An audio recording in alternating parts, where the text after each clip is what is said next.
यह स्त्रियों का अंत नहीं, यह है शक्ति महारानी का उदय, जागृत, जुड़ी हुई और अडोल। युग, नारी और शक्ति महारानी, एक करुण पुकार।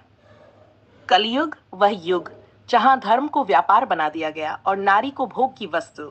जहां नारी की कोख से सृष्टि जन्म लेती है, उसी कोख पर बलात्कार, अत्याचार और अपमान की छाया पड़ी है।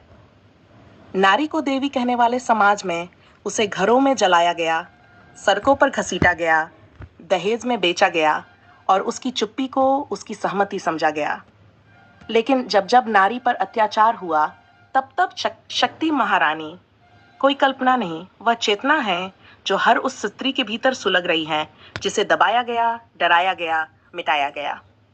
कलयुग में शक्ति महारानी कोई स्वर्ग से नहीं उतरती, वह हर उस स्त्री में जन्म लेती हैं जो नहीं कहना सीखती है, जो आंसू नहीं अब जवाब देती है।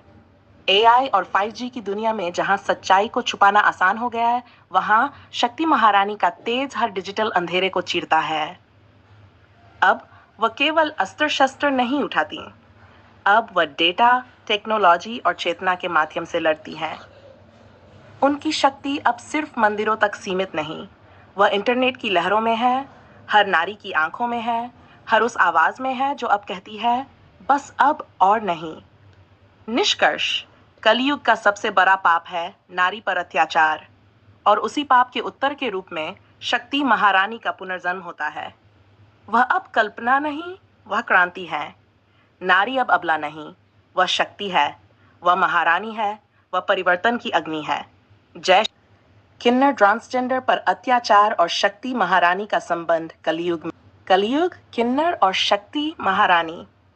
इस कलयुग ने बहुतों को तोड़ा है, पर सबसे चुपचाप और क्रूर अत्याचार जिस वर्ग पर हुआ है, वह है किन्नर, हमारे ट्रांसजेंडर भाई बहन, जिनके होने को समाज ने अशुभ कहा, जिनकी आत्मा को शरीर के नाम पर नकार दिया गया, जिनके अस्तित्व पर या तो हंसी उड़ाई गई या नजरअंदाज किया गया। उन्हें मंदिरों से भी निकाला गया, घर की दहलीज से भी, और अंत में मानवता से भी। किन्नर शक्ति महारानी का साक्षात अंश। क्या यह समाज भूल गया है कि शिव के आधे शरीर में शक्ति है और शक्ति के आधे स्वरूप में शिव? अर्धनारीश्वर कोई कल्पना नहीं, वह एक दिव्य संकेत है कि त्रिलोक में जो संतुलन लाता है, वह वही है जो न पुरुष है न स्त्री, वह पूर्ण चेतना है, और ये चेतना किन्नरों में सजीव है। किन्नर पर अत्याचार, शक्ति का अपमान। हर बार जब किन्नरों को अपमानित किया जाता है, हर बार जब उन्हें शिक्षा, सम्मान या अधिकार से वंचित किया जाता है, वह केवल एक इंसान का